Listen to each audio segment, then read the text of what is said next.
Good evening and welcome into a special edition of East Kentucky Sports Radio. I'm your host, Donnie Shapak. I'll be joined alongside Mitch Castle just here in a little bit. We're joined in the studios now by the head coach of Lawrence County, head coach of Joey Cecil, and offensive coordinator Alan Short. Guys, thanks for coming in on such short notice, and welcome to the show. Thank you guys for having us. It's a pleasure. Absolutely. Tickled to death to be here tonight. Guys, you guys had an excellent year last year. You guys ended up going 8-4, some big wins, some tough losses.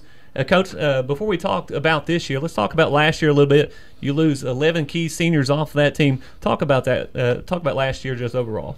Well, it was an exciting year. I thought we really made some great strides from where we were. I feel like our program's moving in the right direction, and a lot of that goes to those guys that were seniors last year.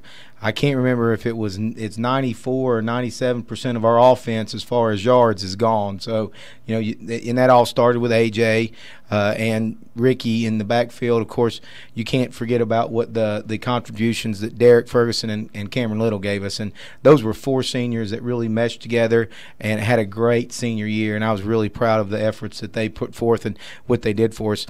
And when you think about how well we were able to move the ball, and offensively, of course, it starts up front, and you got to look at guys that are program guys like Charlie Bradshaw and Michael Adams at leading the front. So we lost a lot of great guys on the offensive side of the ball, and then defensively, we lost some guys like Corey Frazier, Alex Maxey, Hartley Ratliff, some of them guys that gave us some depth at defensive line, and then just all the guys, including Dustin Kaiser and Timmy Pope, were just great leaders for our team last year. Now, Coach, you come into this year about the same type of schedule, and we'll go over that schedule, and you just tell me thoughts on it overall. You open up at Boyd County to start out the year, just like you did last year, hosted Boyd County. You go on the road, Boyd County, another formidable opponent. Well, Boyd County will be in the second year of Coach Gillum's tenure, and I think that they're going to be much improved. I think that they've tweak some of what they're doing, and I think he's done some different things, and it's just going to be anytime that you're into it your second year, I think you're a little more familiar with the situation, and obviously I think it's going to be a challenge. I think they're going to be excited. Everybody is at the beginning of the year, so it's going to be a big challenge for us to go down there and play our best game to come out with a victory. We'll go over half of the schedule here, kind of the first 5 games. Second week you host Round County before going on the road 3 weeks in a row. You go to Fairview, Breathitt County, and East Carter. Talk about those matchups. Early season's tough. There's no doubt about it. And the way the schedule played out is we only have one home game early on.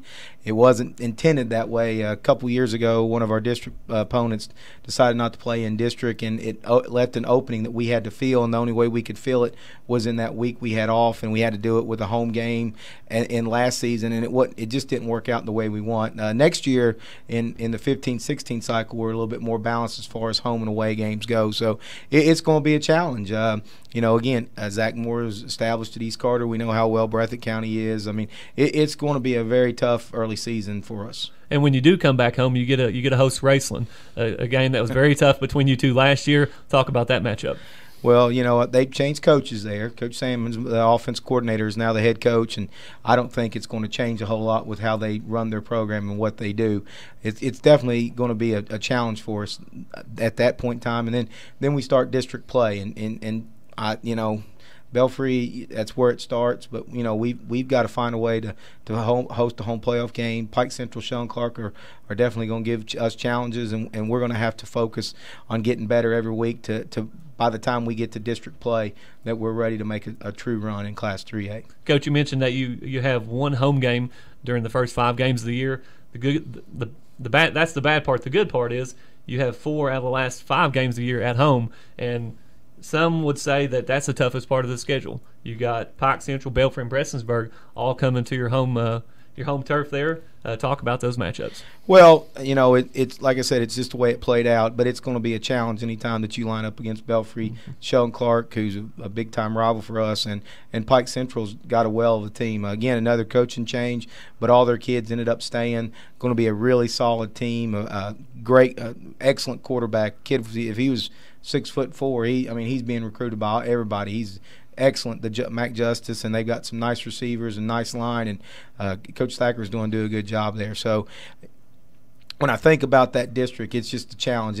But the point is, all we can do is focus on what we can control, and that's getting better. And that's what our mantra has been all summer, and we're going to continue to try and strive to improve every day. Coach, you graduated 11 seniors last year. This year you got 16 seniors back out on the field. Numbers are up. Teams looking good in practice. Talk about this team, and we'll talk about the new quarterback, Grant Kaiser, just for a few moments.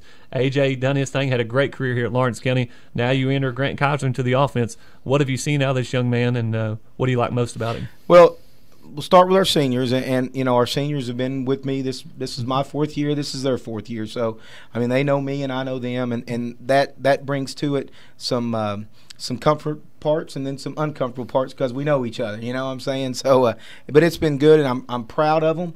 I've seen growth, and that's what we're looking for. We're looking for guys to come in our program. We're going to try and help them mature into good young men, and that's really what we're about. More than anything, more than wins and losses, I want to see guys mature and grow and become the best that they're capable of being, and hopefully we can teach them some of those life skills on the football field. I think it's the greatest classroom there is in education, and I'd argue for it to the end of the time, just because of all the intangibles that you can't get in other places, you can get on an athletic field. And I commend all our athletes at Lawrence County High School. I mean, I wish them all the best. I'm big about collective pride. I'm proud to be a Bulldog. So starting there with our seniors and just moving on, when you look at our seniors, I think about a couple guys. I think about Mikey Johnson. Mm-hmm. Mikey's he's big enough to go bear hunting with a switch, and I mean he's been a really good leader for us this year, and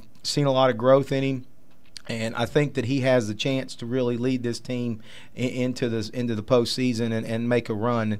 And I've really seen a lot of growth in Devin Perry. Devin's another kid that I just see strides and just not physical but mental. So and both of them guys had nice early season scrimmages, and that's what we're looking for. Other guys that I think of, Noah Lambert jumps out at me.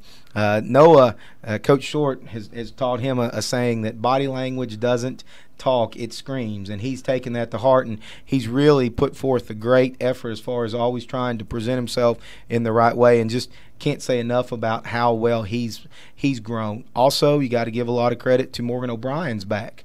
Got hurt as a sophomore, and at the time we talk about how we run our offense and what we do, he was just about to figure it out, just about to really make those strides, and had a knee injury, but he's come back out and just been an exceptional player for us this season and leading. And, I'm just proud of those guys. I'm also, Tyler Blankenship's a 3-year starter for us. His cousin Zach Blankenship, we're looking for him he's a big kid. I'm really hoping that he makes strides and helps us on the defensive line. Another kid in that same vein is Dustin Fairchild. I think Dustin's just an awesome young man, and we keep trying to get him to understand how to play the game. He's not really played a bunch, but, I love his attitude and I love his effort. And if he'll bring that to the table every day, he's going to be great. And I'm going to end up with Jess Napier. He's the last one that I'm going to talk about. First year he's ever played, but just really excited about him being out. He's in our ROTC program, and you can see some of those attributes carry over. We had a Bulldog games, we called it. We were doing some fun things with them, and just added something to it to help out. And you can just tell it was some leadership things there. So you got to give credit to our OTC program as well. Coach, we had mentioned earlier you guys rushed for over 4,000 yards last year, and here we are trying to find a problem that you guys had last year. Cyrus, Ferguson, Goble, Little, they all had just fantastic years running the football. They had big games last year. And you have to give credit to the offensive line. When you go back and you think about last year and you get ready for this year, what are some of the things that you said as a coach, we've got to get better at this and this in order to get better? I mean, what are some areas? I'm going to speak real honest with you. We coach high school football. Right. And we're not a college football program, and when I think a lot of people think that it's run that way, and it's not. Every year's different, and what we try and do is we try and take the young men that we have in our program and find the best way for them to be successful.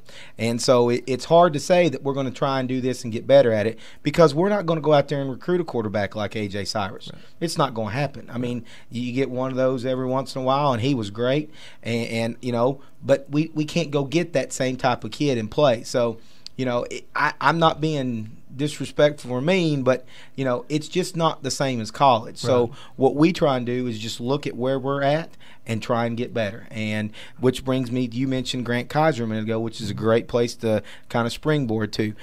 When I look at what I saw Grant do last Tuesday, and I see the potential he has to be a leader, and I think about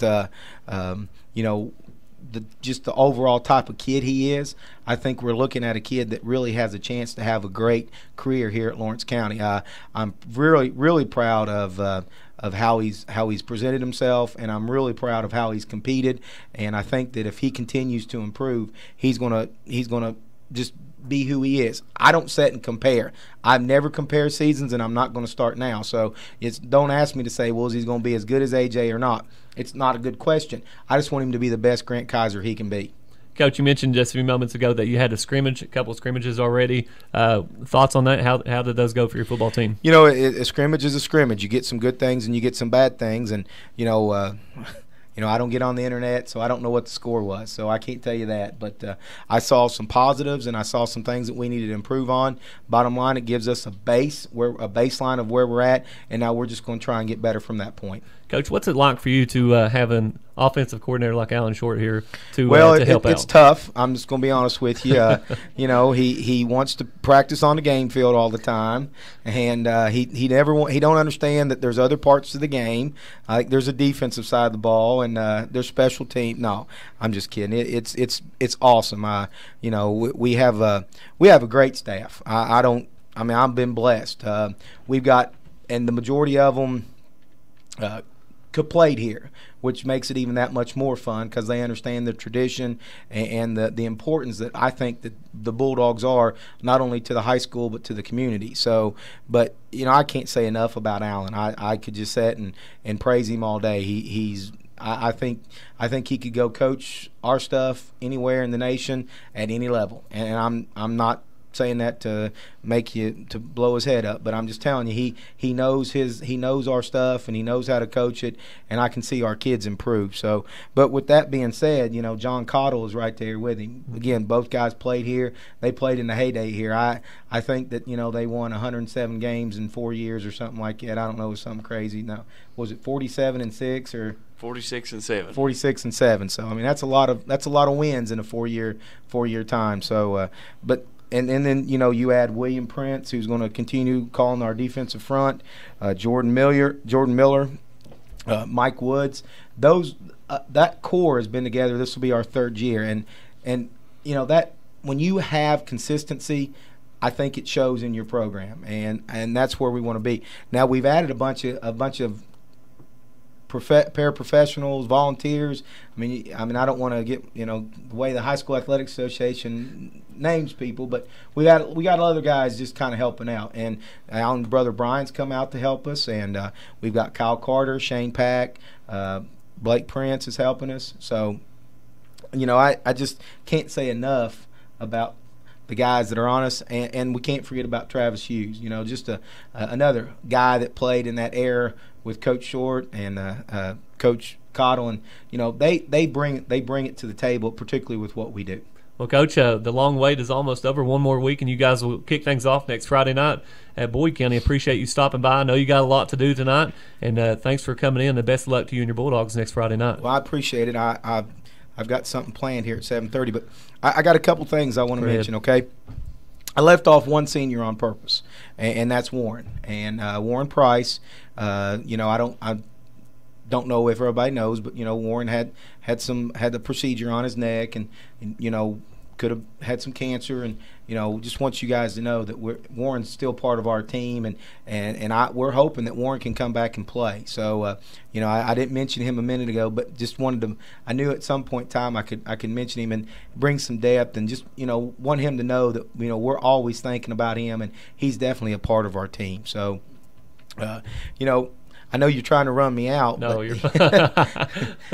But I really wanted to mention that about him. So just appreciate what he's been through, and look forward to seeing him back on the field. He's a great young man and a great Christian man, and not only that, he had a great year last year as well, Coach, right? He had a great year. Came in and played some defensive line for us, and gave us some stability there, and we're looking for that same thing when he comes back. Coach, appreciate your time, and good luck Friday night. Thank you, guys. That's head coach Joey Cecil. We'll take a break. When we come back, we'll talk with offensive coordinator Alan Short. You're listening to East Kentucky Sports Radio right here on 92.3 Ignite FM.